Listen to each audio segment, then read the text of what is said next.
Miss Bev's Tips for the Top is brought to you by Commonwealth Bank, Bahamar, AID, and Everybody Wins.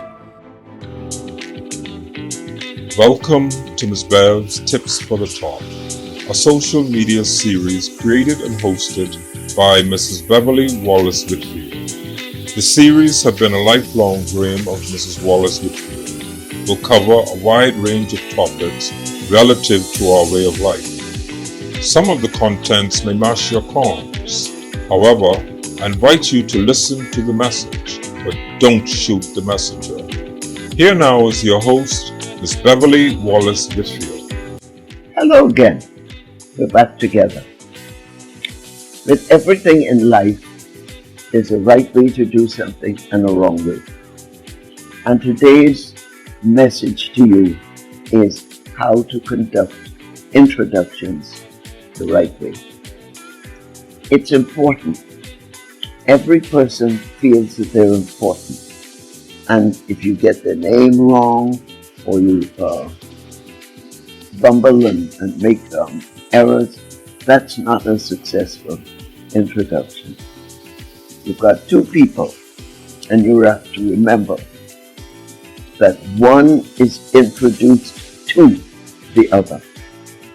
That's the first point. The second point is that a woman is the one who always is the beneficiary of the introduction. By that I mean she is the one that you introduce the man or the other person to. She has that right of respect, in other words. So bear that in mind, that the female plays a big role in introductions. The introduction is to her. That applies if it's a young girl to an older woman, an unmarried woman to a married one. So it's just not a gent to a woman. You get it in other areas of life as well. Having said that, I want you to realize that the position a person holds plays a very important part in introductions.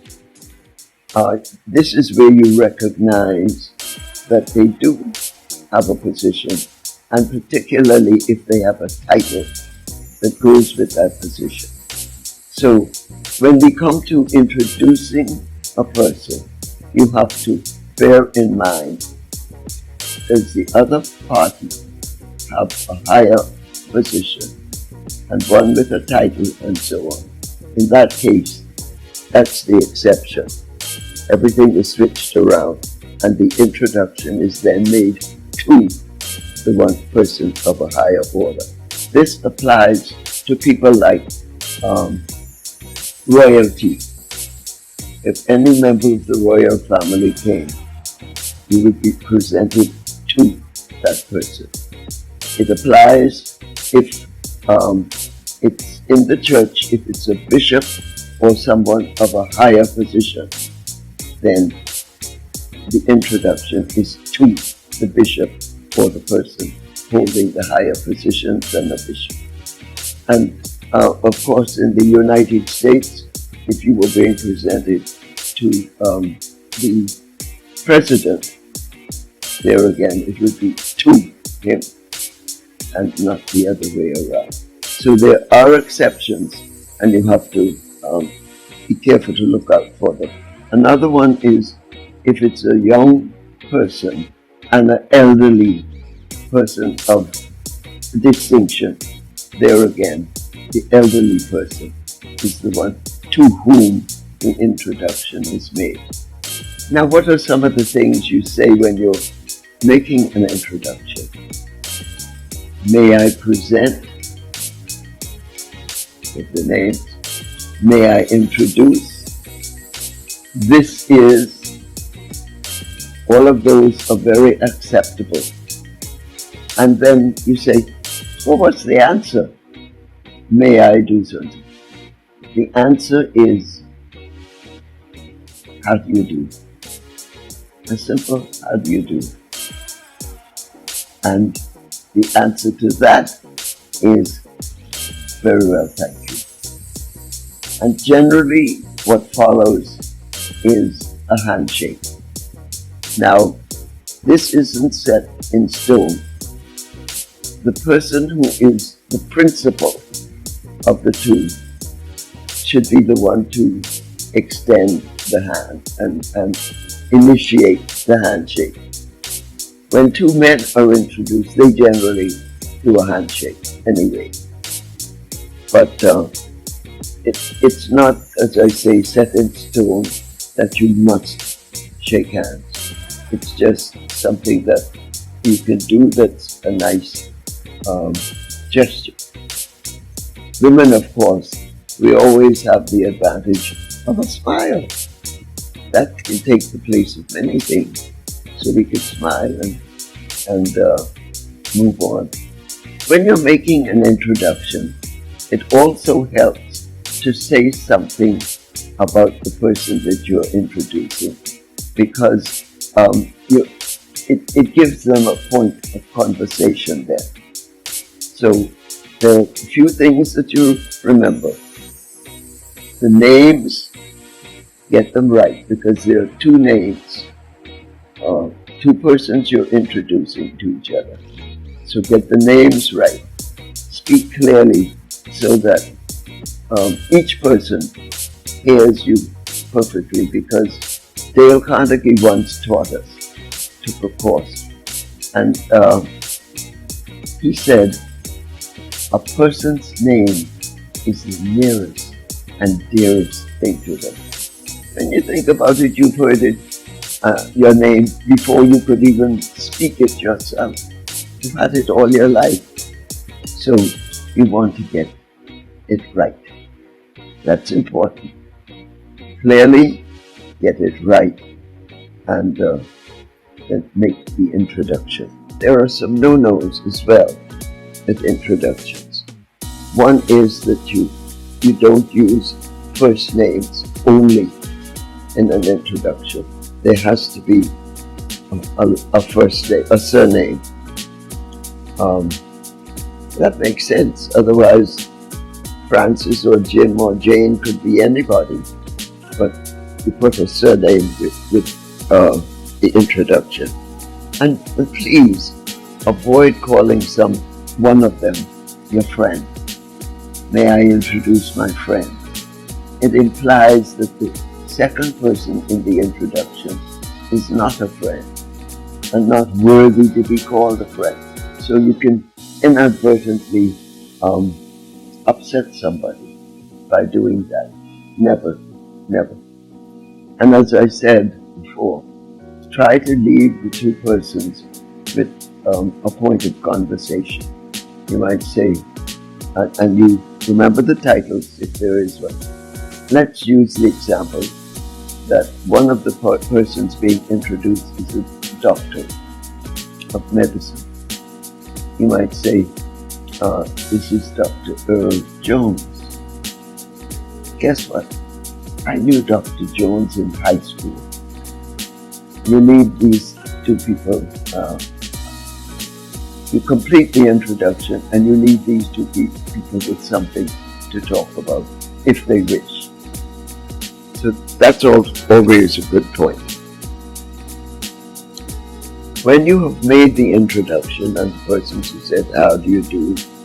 Very well, thank you, and all that. Never say, I'm glad to make your acquaintance.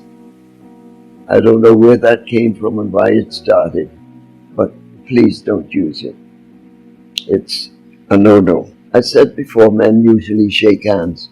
Do you have any idea where the tradition of shaking hands came from? Now I'm going to give you this story to wrap up introductions, but I want you to realize that it may or may not be true, but it sounds good. In the days of the Knights of the Round Table, they wore gloves. And when they became no longer warfaring, but peacemaking, they would extend the gloved hand to their opponent. By doing that, it showed there is no weapon in my hand. I come in peace. So it's to be a friendly gesture. And if that story is, if you don't believe it, check it out for yourselves. Now, when you are making the handshake, I want you to remember a couple of things. One is that don't make it a limp thing. They say like a cold fish. That's naughty. That shouldn't be done. And the extreme of that is really robust handshake. That I can remember a politician who's now dead. He had a large hand, and when he shook mine with a ring on my finger, it nearly embedded the ring in the finger. I can never forget somebody like that because he inflicted pain on me when it should have been a pleasant exchange. Always say the name of the important person first, because you're doing something that you don't do every day, and you could become a little excited or and do it just the wrong way around. And there's a way of capturing it even if you do it the wrong way around. So always call the name of the important person first, and then it follows. Mrs. Wallace Whitfield, may I introduce my cousin, Sylvia Bede. Sylvia is now teaching at one of the local schools. Something like that.